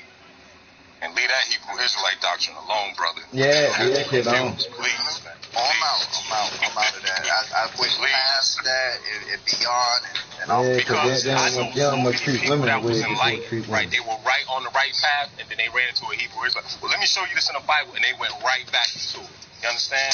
So until you like master that, until you understand that all of it is allegory, none of it is real, no Jacob, Isaac, Gideon, Ezra, none of them folks, like, just leave it alone, man, because they will say some things to you will have you like, oh yeah, that is kind of true. Yeah, we all this. Listen, in my mind, Kevin. No, you're not lying at all. Listen, man, I know, like, matter of fact, the rapper Chingy, he went to what you call school and mastered it. He went to my man, doctor in New York. Oh my man, I forgot his name. Good brother. Now he on some Hebrew Israelite stuff, and I told him to that. I said, "Come on, G. Yeah, man, the Most High, man." I was like, "All right, bro. All right, good. You really got the stuff." Yo, man, because because I know him. So it's like when I talk, because he called me, he's like, "Yo, Dre, you know, me and you used to talk about that astrotheology. But look, man, the Most High got a plan. We Lions of Judah." I said, "Get this nigga out of here, please." Please, man, I'm telling you, please. Honestly, it can happen, because in the Bible, you look at the Bible and you look at how Christians celebrate. They celebrate Christmas. You know that stuff is not biblical. You look at the Hebrew Israelites, they're going to tell you that stuff is not biblical. They say, well, Jesus born in Christmas. They're going to tell you Jesus was not born in Christmas. They can show you that Jesus was conceived during Christmas, because John the Baptist's mother is 6 months. John the Baptist is 6 months older than Jesus. So his mother was 3 months pregnant whenever Mary conceived. You see what I'm saying? So, she's 6 months pregnant, I'm sorry. So she has the baby 3 months later in March, and then 9 months later, of course, is August. And they'll show you this in the literature. And the Bible doesn't say Jesus was born in August, September, but it does make it clear that that John the Baptist is 6 months older than Jesus. So they can show you in the Bible where what we call our celebrations, pagan celebrations, don't line up with the Bible, because the Bible never said to do that. So that is true. The Bible never said to do that. But when you understand that Jesus wasn't born in December, he was born in the season of the harvest, you understand that this is all about where the sun was located, right? The sun was in Virgo whenever the grass and stuff started growing back, whenever the wheat started growing out of nowhere. Born of a virgin, this wheat is coming back to the earth. It was cold as crap, and now we're getting food again. The sun is in the zodiac of Virgo when this happens. That's why all these gods are born in Virgo. It literally has nothing to do with a real god. That's why 3 kings go to it, all this kind of stuff. But they took a lot of this pagan and mixed it with it. So when I try to tell people, like, when you're talking about, paganism, and then how the traditions, and then you start talking about, Jesus' birth isn't Christmas. It is Virgo, but every other god is Virgo. You see what I'm saying? So it's still going to be, right. So Christmas is celebrating the winter solstice, not the birth of Jesus. But that's what Christians compile it to, because Constantine told them to. Yep. Oh yeah, his name was Phil Valentine. That was the teacher that taught us. But listen, Phil Valentine, good too. Leave that alone. Leave that mess alone, bro. Leave it alone, please. You don't want to get caught up in that at all. Yeah, like Lee Sean said, the Most High is the sun at noon. Jesus called the Most High at 12 when he's teaching in temples, and at 12 o'clock noon, the sun is the highest that it will ever be. Hence, the Most High. And why was Jesus called the Most High at 12? Why was Krishna called that? Why was Horus called that? You know what I'm saying? So when you look at all of these people who these characters were plagiarized from, they were also called the Most High at 12, which is, it's just telling you the sun. So when you say Horus is the Most High, you're saying, okay, so just for real quick, let's just say we're talking about sun calculations or sun mapping. If you were to say what time is it? The way you would say this back then, if they used the word Horus and not hero or whatever, they would say, where is Horus now? If I'm going to type the word Horus in, and if you look at that word, beside the word hours, it is what we call an anagram, which means that the words are just changed up to make a new word. Horus is hours. So what hour is it? Where is Horus? Horus is in the 12th hour. Horus is in the 11th hour. Horus is the most high right now. He's 12. Look at him. Right? He's bringing light to the entire world. He's teaching enlightening the whole world right now with his most high self. Right? Jesus was, why would they make it a point to tell you that Jesus was 12 years old and preaching? Why? Why does he goes missing again until he's 30 years old? Where was this dude from 12 to 30? So you see what I'm saying? So it's clear that this literature, I mean, and even in Easter, whenever the sun supposedly dies, it's at 33 degrees, and Jesus dies at 33.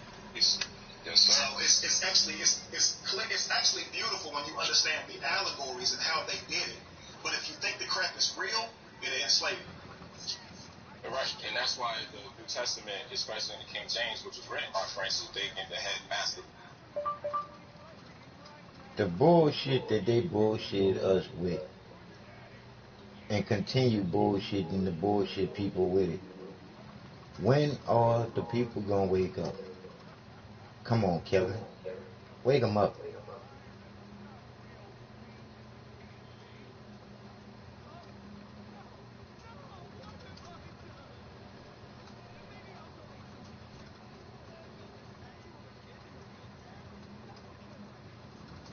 Has all those numbers in it.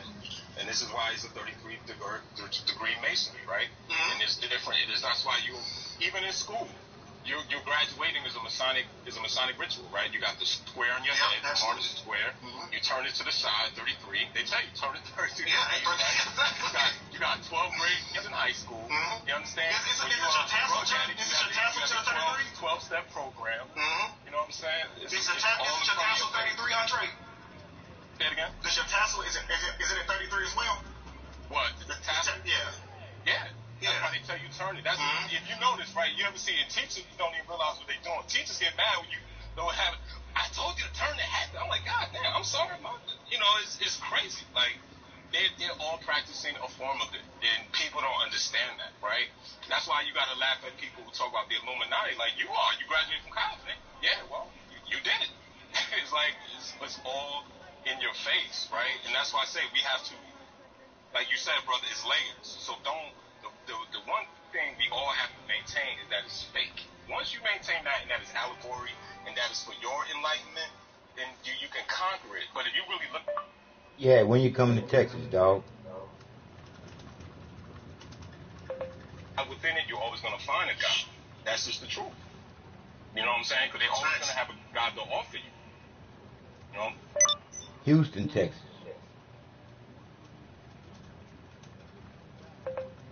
It's more applicable. It's more a Hebrew God is more applicable to a black person or a person who calls himself black than a European God because he looked like you. You see what I'm saying? It's because easier. You're in poverty. Right. Like they teach you. We're cursed. And they tell you you're chosen too. So you're looking for affirmation, and they tell you you're chosen. They take you at your worst when you're supposed to be cursed and all this harm. You've been called a nigga your whole life. You know, watch your ancestors be enslaved and hung, and now all of a sudden you are a chosen people. Right. Let's all give we you got all to the courage you need. Get out of this curse is follow the law, statutes, and commandments. This is what I ask every Hebrew Israelite. Then why are the other people doing so well? The Arabs and the Jews who's not following the law, statutes, and commandments is living too well. But God's people is cursed. That makes a lot of sense. So I'm supposed to be down now because I love God. Yeah, so I mean, it makes sense, right? I mean, at the end of the day, that's why I say you gotta leave that alone because they'll have you confused, and then one day you'll be talking about, come Yashala, and we all in trouble. You know what I'm saying? You don't want to do that, bro. You don't want to do that. Yeah, leave that alone, dude. Absolutely. And so what I want to do is I want to thank everybody for the contributions today.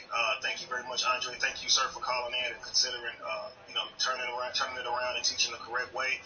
And, of course, thanks to you, Lorenzo, for always being there. Thanks to everybody that donated, all that good stuff. I want to ask, Lorenzo, Andre, Josh, if you guys have anything left to offer.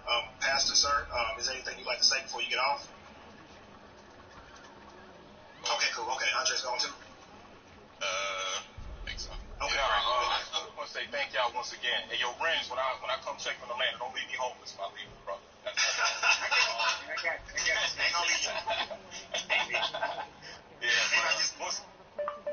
Hopefully next time I get the chance to get in.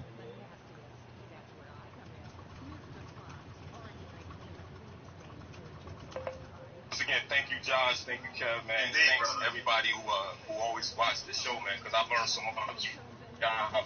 And I'm just a humble person. I'm a nerd, so I love to learn from y'all people, man.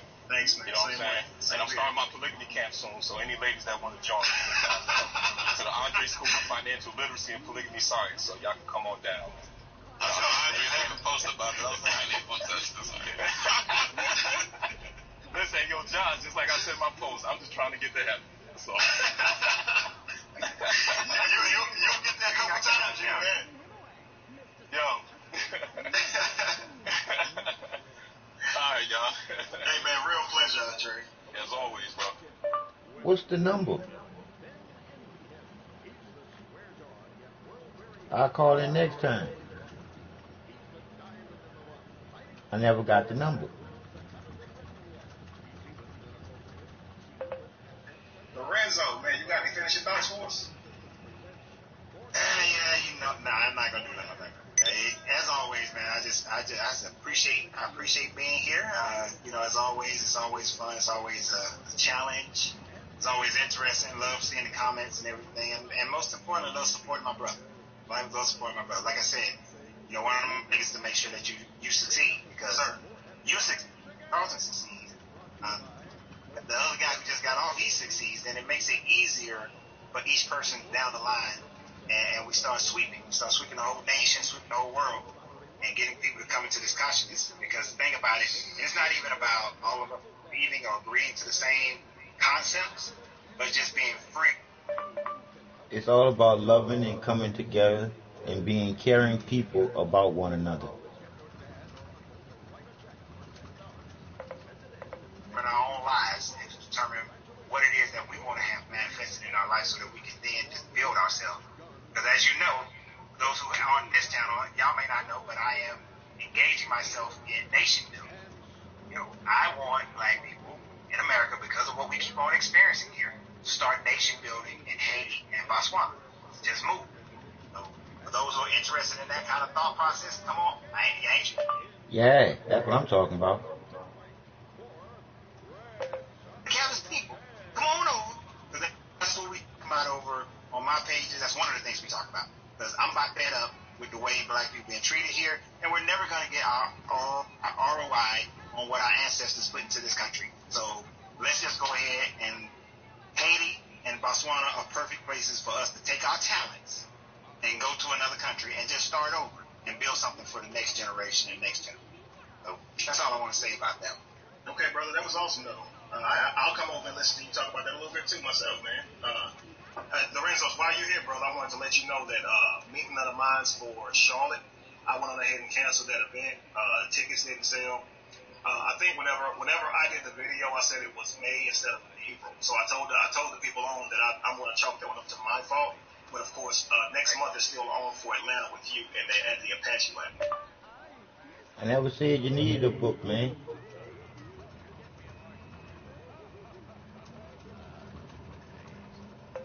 Okay, so don't worry about August 28th anymore. So I know you had already planned to show up and kill it, but unfortunately we weren't able to make that event. Now, you know, we talked about this before. We don't want to pay a deposit for something if we don't think people are going to show up to it, right? We're not trying to kill ourselves here.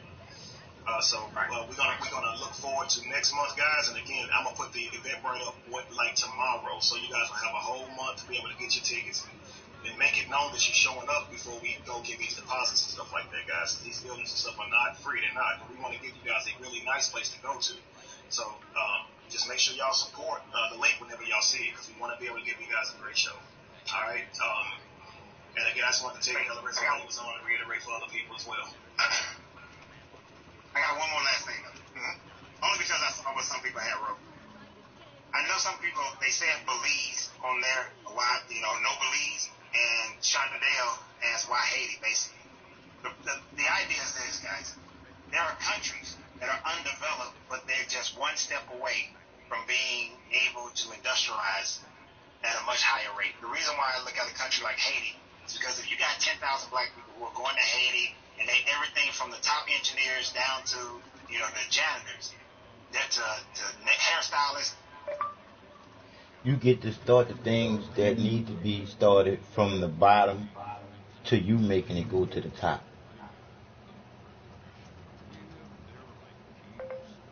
In between football coaches, when it comes to nation building, which is one of the things I used to do in the Marine Corps, when you take 10 and that's what you build that infrastructure, and we do it and train the people there as well, it creates an environment where we're welcome. For one, we're welcome because we're bringing them from third world to at least second world, if not first world.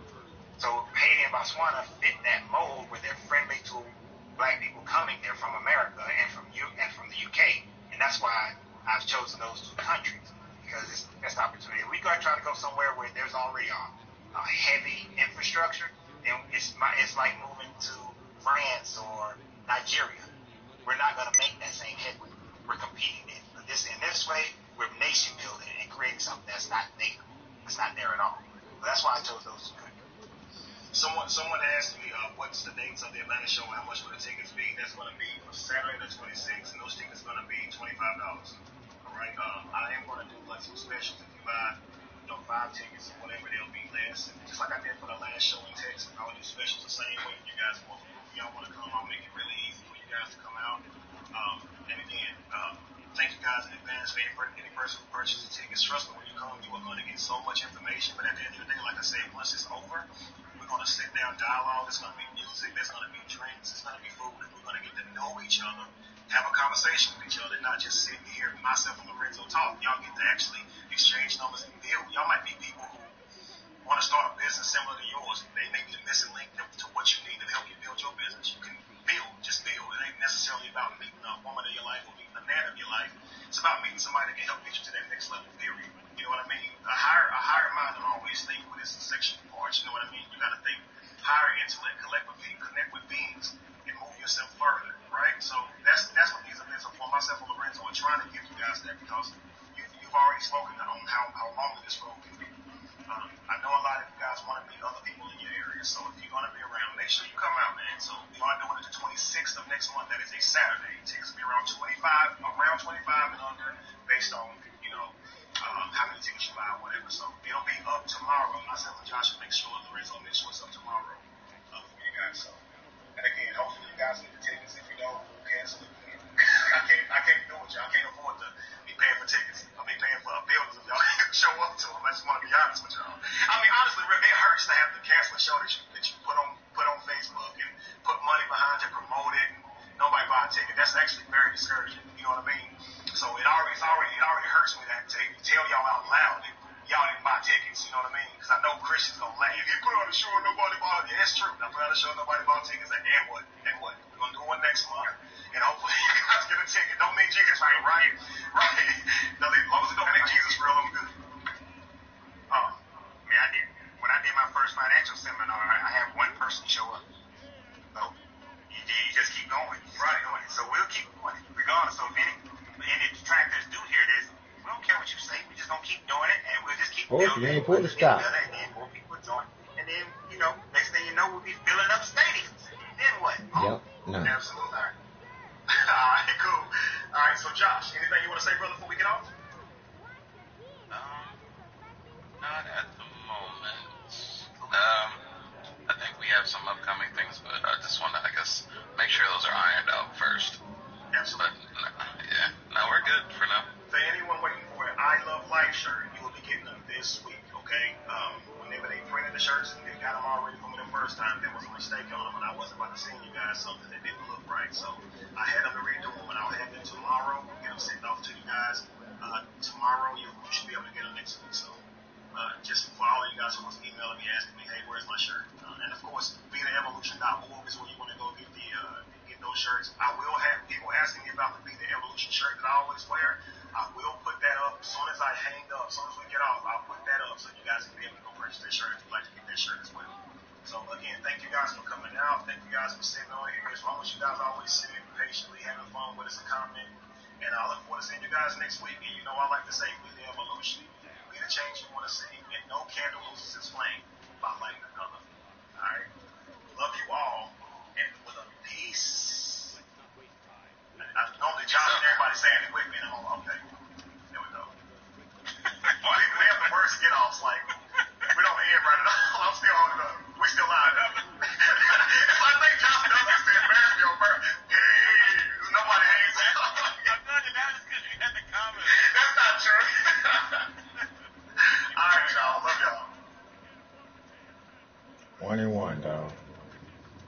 someone. It is what it is when you're having fun. Just talking about the truth. Shit. That's what it's all about. Man, what the fuck? Why some of my shit done disappeared?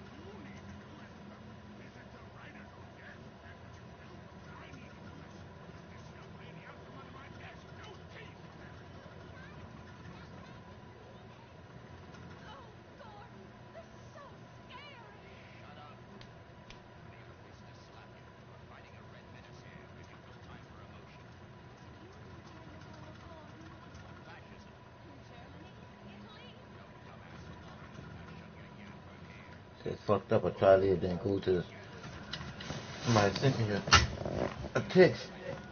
I tried to go to the text. Can't even go to the text. I'm tired of you much talking about how technology do me. But I love you more than you love yourself. That's why I do what I do every day. Because the Creator loved me first. And you all at the same time. But me first enough for me to know what the divine is in me, to have body, mind, peace, soul to go along with the truth is the truth. And we all hold it. All we gotta do is just tell it. And don't be afraid of telling it. It is what it is. People wake up from the bullshit.